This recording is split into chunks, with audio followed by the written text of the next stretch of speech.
Allora, ultima di campionato in casa e finalmente Ivano Zanfi qui ai nostri microfoni. Hai lasciato parlare i ragazzi Certo. in questa stagione. Facciamo un piccolo passo indietro. Che partita hai visto oggi intanto?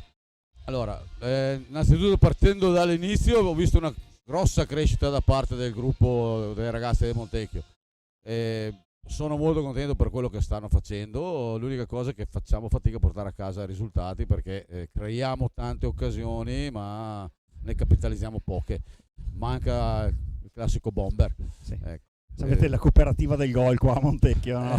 Esattamente, quindi però per il resto sono molto contento da tutti i ragazzi giovani con l'innesto di Solo Franco, insomma sembra che possono stare contenti a Montecchio col gruppo di ragazzi che hanno, insomma. Sì, prima lassù in alto ti abbiamo sentito proprio gridare a chiare lettere: non me ne interessa niente, voglio che entriate con la pallina, con la stega, con i pattini, anche voi entrate, però bisogna fare gol, no? E questo è l'atteggiamento che oggettivamente oggi, soprattutto nel secondo tempo, è mancato. Esatto, perché noi quando arriviamo là davanti con l'ultimo passaggio, invece che crederci nel buttare dentro la palla, non ci crediamo, siamo liziosi, siamo troppo leggeri, come si dice in termini, no?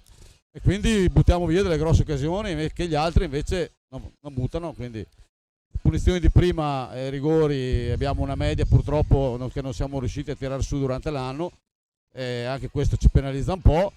Ci tenevamo a fare bella figura in casa con l'ultima partita, anche visto che incontravamo una delle prime della classe.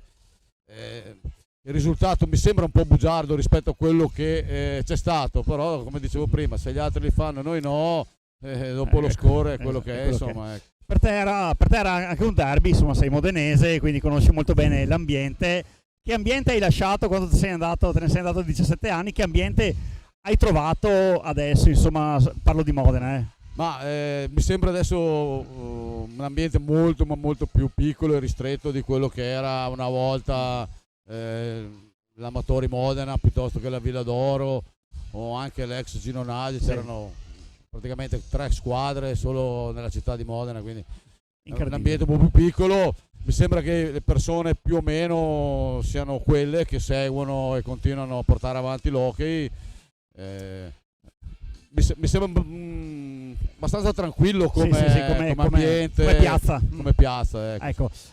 Ultima domanda: da una parte tantissima esperienza di Modena, insomma, con giocatori che avevano i loro anni, anche se giovani, insomma, Tudela, con Pochettino, Capalbo che ha riabbracciato la stecca dopo aver fatto anche l'allenatore. Dall'altra parte te invece che hai dato anche spazio ai giovani che avevi, vuoi per la squalifica di Andrea Zanini, però mettere dentro Carraro e Marco forse anche in ottica campionato Under 23, insomma, chapeau Ivano Zanfi. Sì, diciamo che io amo far giocare i giovani e dargli la possibilità di far vedere che ci sono anche loro, perché lasciandoli giocare ti possono far vedere qualcosa. Se non si lasciano giocare, chiaramente si gira sempre sulle stesse persone, sui stessi giocatori.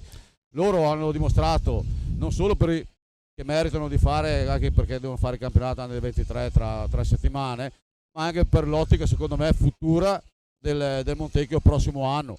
Che ci sia io, che non ci sia io, che ci sia un altro allenatore, il vivaio, diciamo, c'è, devono coltivarlo, bisogna coltivarlo bene e fare in modo che questi ragazzi vengano fuori, perché è giusto che sia così, insomma. Ecco. Marcon ha fatto anche gol.